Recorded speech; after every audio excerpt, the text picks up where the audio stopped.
We're good to go. Okay, questions. If you put your hands up, just use your outside voice. We have no other amplification. And we'll take as many as we can. Do you still drive around your checkered cab? I still own it. Does it still work? It's in rehab. Could you tell the fuse story? We talked about that before, but I love the fuse story. Okay, I own a car called the Checker Marathon, which was a passenger car made by the Checker Cab Company. I mean, it looks exactly like a cab, except that it never was a cab. And it's an exquisite car. And how old?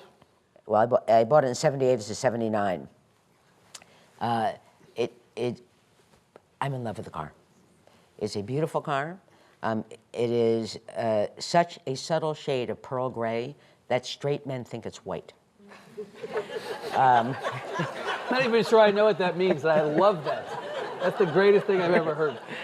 And, but it's very old, and I don't remember, like maybe in the early '80s, during the era of the LBOs, leveraged buyouts, this company, which was very good, excellent company, got caught up in some kind of leveraged buyout and put out of business. And this happened in a second. They didn't like alert anyone, because if they had alerted the owners, I would have bought every single part available. So the body design, as you know, if you know the car, is from the '30s. The engine, as I used to always say to people with incredible complacency, is it's a standard GM engine. They're never going to stop making this. So as the years go by and you need things for the car, you know, this was actually not that recently, but it could be even 10 years ago. Yeah. Something was wrong with the lights of the car. The car was in the garage being fixed or maintained. It's very highly maintained. And the mechanic called me and he said, you need a fuse that's what's wrong with these lights. I said, okay. He said, well, you need a fuse. I thought I should call and ask you because you told me to ask you if something was going to be very expensive. I said, a fuse? I said, I'm an eccentric millionaire. Buy a fuse. To me, in my mind, a fuse is a quarter. It's like 25 cents. He said, they don't make them anymore. But you can have it made. Which I did. I don't remember how much it was. It's lost in the mist of time. But to me, it was worth it because I love the car. Well, having a fuse made is an experience I hope never to replicate. Well, who would imagine they would stop making fuses if we'd known? Wouldn't we have bought enough to last us? Yes, of course. Miss Scanlon, and then right next. Yes. You want to be the Chief Justice of the Supreme Court, and I assume that is the next appointment that Obama gets to make. Won't be the Chief Justice, but could you? I can't come tonight. Can you tell us a little what you thought about the election last Tuesday? What I thought. She asked what I thought about the election. Well, I was relieved. Basically, relief. I would say more than jubilation, which I didn't really feel. I felt relief. I also, I was watching with some friends on TV, as I'm certain the entire country was doing, and he won so fast, they showed it so fast, that we thought that what they were showing was the last time he won. You know, we thought because they were trying to fill the time up, you know, because we thought, I thought it could be Thursday till they find out who won. It was actually 12 minutes later this time that they called it than last time. Only 12-minute difference. And so when they showed the, wherever this was, where Obama was, it was... At the convention center, I think, in Chicago. In Chicago. Is that right? Yeah. But it looked like it was outside. And last time, it was in that park, remember, in Chicago? Right, yes. So I got really angry. I said, why are they showing this? Why would they show this now? And the guy whose house I was at, he really got angry too. And then we look up and it says Obama elected, and then it has the year. Otherwise, we wouldn't have known. No. Thank God for the lower third, right? Yes. That's it. And so I was shocked. And he won Ohio, and I was relieved. But to me, the most thrilling thing was that he won without Florida even being counted. Okay? I love the fact that Florida just counted themselves right out of this, you know. And I think next time they shouldn't be allowed to vote at all. Is that right? Just cut them off. That's right. That's it? They gave us 8 years of George Bush. Ma'am. What would you, I brought my daughter here and she's 17, and I was trying to talk to her about you because you're a hero of mine. And Well, thank you. what advice would you give to young people who are really still trying to live as writers and artists in kind of today's age of not recognizing that as much? Very different from Morristown in the time that you grew up, yeah. Don't go to writing school.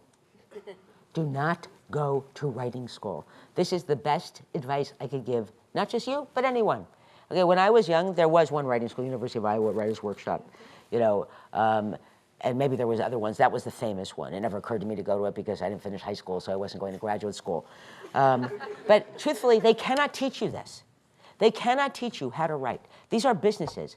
It charges like $40,000, $50,000 a year. Right. Okay, if your parents have that much money to give you, take it, go home and read. You know, I mean, because really here's the number one thing to being a writer or any artist. Talent. Do you have talent? I don't know. Okay, but so that would be necessary. And then the only thing, then read. Read, which you can do for free. There's still libraries. Read. You know, the only things really that I think you can learn in school for writing, grammar. You know, I believe that the only people who really know grammar are people who went to Catholic school in the 50s and 60s.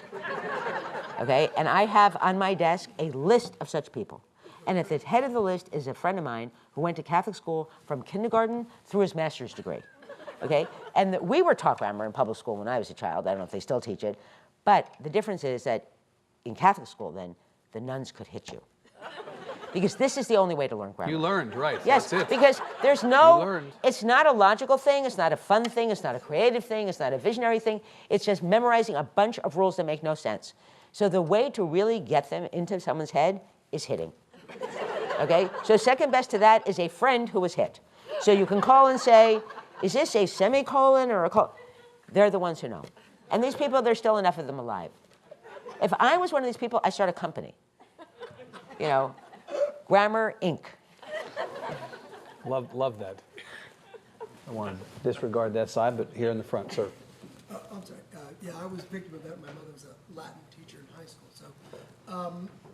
So one of the things I wanted to ask you with a couple of comments about, especially that straight away, where is the route to go to learn and, you know, become who you want to be and express your authentic self, which you obviously battled with and sort of violently went after. Not many people do, certainly not as much as you. When I read Ray Bradbury died, he said, I'm scared about the radio. People are speeding up too much.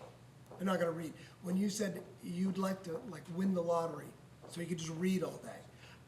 In light of all this and all of us texting and all the technology that's developing and the speed, where do you see or how do you observe this as culture going forward and how information is observed, the depth that people are observing information? All this must be really germane to what you think about. I don't have any of these things. I don't have a computer. I don't have an iPhone, a cell phone. You don't have a cell phone? No. Don't have a computer? No. I don't have a microwave oven. You don't play in any of these spaces that everybody, writers today, the different forums and platforms I have and none all of these that? things. Not because people think, oh, Fran, you know, you hate high technology. I just don't like machines. Okay, I didn't have a typewriter. I didn't have the old machines, so I didn't get the new machines. This car that I've owned, you know, since 1979, 2 years ago, I learned how to open the hood. Okay, and that is only because there was no one around who would do it for me. You know, so I have an antipathy of machinery. I don't like it. I don't care about it. All these things, I don't think they're really, you know, first of all, there's nothing to do about them. This is the world. You know, the people who will know the least about them would be someone my age, okay? In other words, or the people who are constantly now making predictions about what they mean. It doesn't matter what we think. It makes no difference at all. It's not the people who are 40 or 30 or even 20. It's the people who are 3 years old now, okay? Those people will never have known a world without it, and they will make something that is wholly, you know, the product of this, because we're living in a transitory time, you know. However, I do really think, you know, that books, you know, that there are, and it's always been true, even when there was none of this other stuff, you know, in any family, there might be, you know, there could be 5 kids, 1 kid loves books, okay? You could have 2 parents, 1 parent reads, the other parent doesn't. You know, the important thing I always said is books should be around, but it's a taste. You might love it and you might not love it, you know. I think as long as people have books around, some people get attached to the object. I'm very attached to them. I have in my apartment 9,500 books in alphabetical order. Is that right? So, you know, do I expect there to be, is there someone now 3 years old who might have that? Possibly, but they would be considered really a nut, you know? But I love the object, you know? I don't know what will happen with people who are younger than me, and it doesn't really matter to me. I don't care. I don't have any children. This, you know, no one ever speaks about how wonderful this is, not to have any children. There's so many things you don't worry about, Like, I don't worry about if a 3-year-old's going to have books. I don't care. One thing I would say to your 17-year-old daughter, to you, is this. I'm constantly hearing things like, by the year 2050, there'll be no water. And at first I panic. I think, oh my God. Then I think, you'll be dead. Who cares? So if I was 17, here's what I would do. I would look for water. Because we're running out.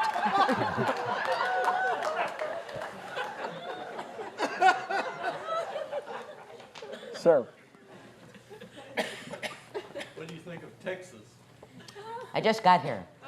Okay, everyone here tells me the same thing. This isn't really Texas. Okay, so far, yes, that seems to me that I haven't seen anyone get shot or anything. So, yes, my idea of Texas, like most New Yorkers' idea of Texas, is people shooting each other, people getting drunk, people, all the bad things about Texas. Every single person, even in New York, says, oh, Austin, that's not really Texas. So I assume that because I did see on the news this morning that there's some sort of petition from some part of Texas with 70,000 people suggesting that you secede from the country. I assume that you're not among those people. But my feeling is, go ahead. Oh, well, what do you say? Oh, no. What will we do without, what's the name of Rick Perry? I would even trade him, to another country. Like that terrorist in London that they're trying to, deport to Jordan. Trade. I would trade him.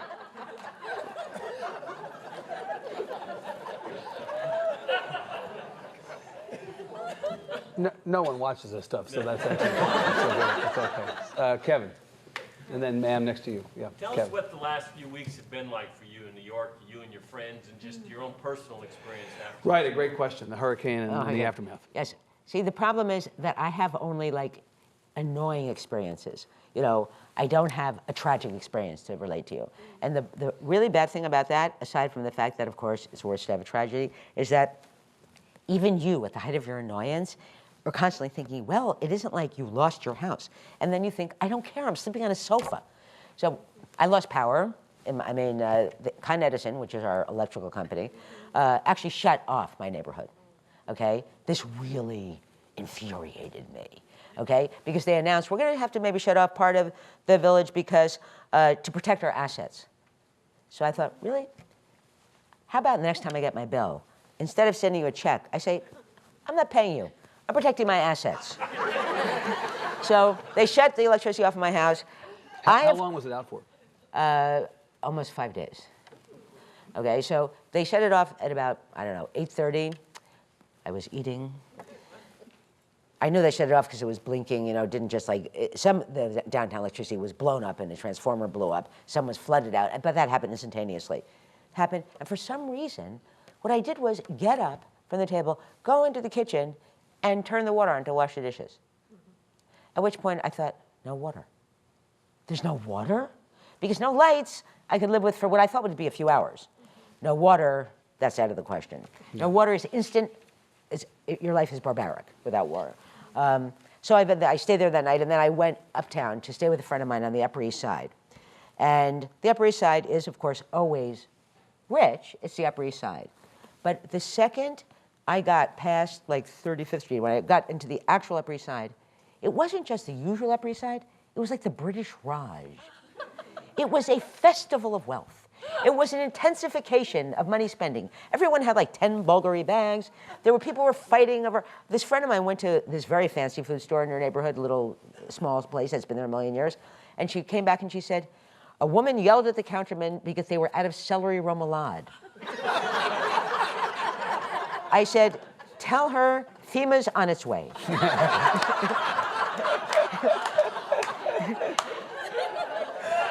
So I stayed at, the apartment I stayed at is my best friend for 40 years.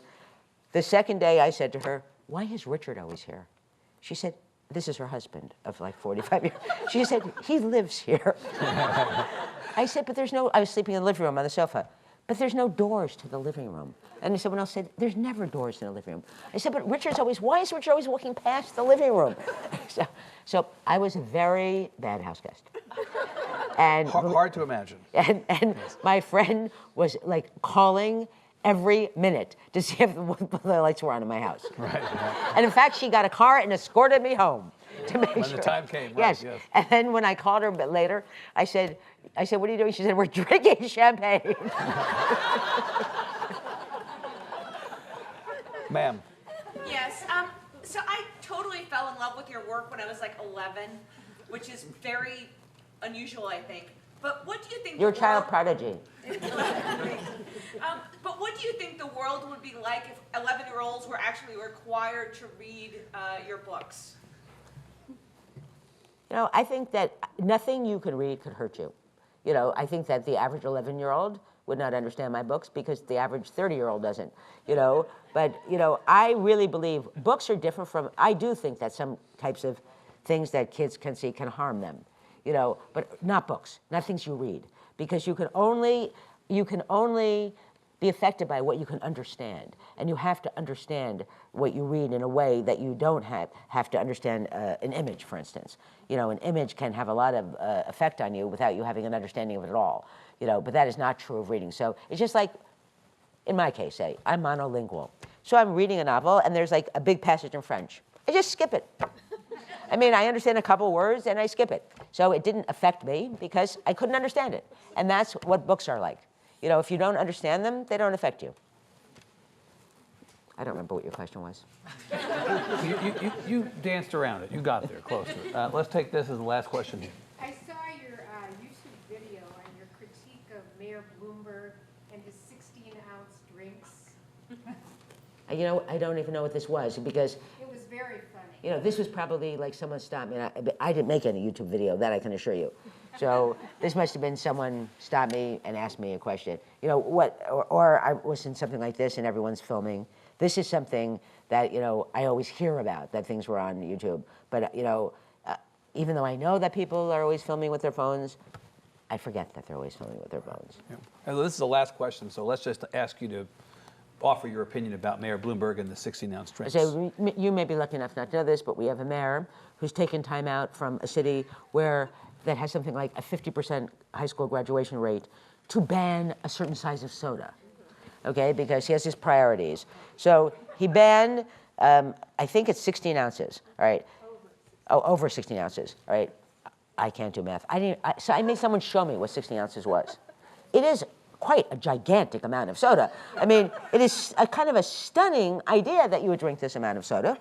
I certainly would have no interest in this. However, I don't think there should be a law against it. It's soda, you know? I mean, so he loves to ban things, okay? Because for numerous reasons. One is it's free. It's free for governments to ban things, okay? It is free. You don't have to spend any money. You need no resources. You just say, I'm banning it. You know, in past times, this was the province of monarchs, you know, and I think of him really as the monarch of minutia, you know, but, you know, these kind of things, you know, I think absolutely, you know, this turns me into a libertarian. You want to drink 80 million gallons of soda? Go ahead. Go ahead. What do I care? You know, it's stupid. Yes, it is. He banned something a few years before that called trans fat. Okay, I had to ask people, what is trans fat? It's something that, for instance, they use in donuts. Donuts. Who eats donuts? If you eat donuts, you know, you've obviously thrown caution to the wind. A donut is fried, deep fried dough with sugar. That's a donut. What is a healthy donut? To me, a healthy donut is an apple. Okay? Okay, so I think we're clear on your point of view about the mayor. We're out of time again, Fran. Thank you very much for taking questions and for being here again today. You're Thank welcome. you very Thank much. you.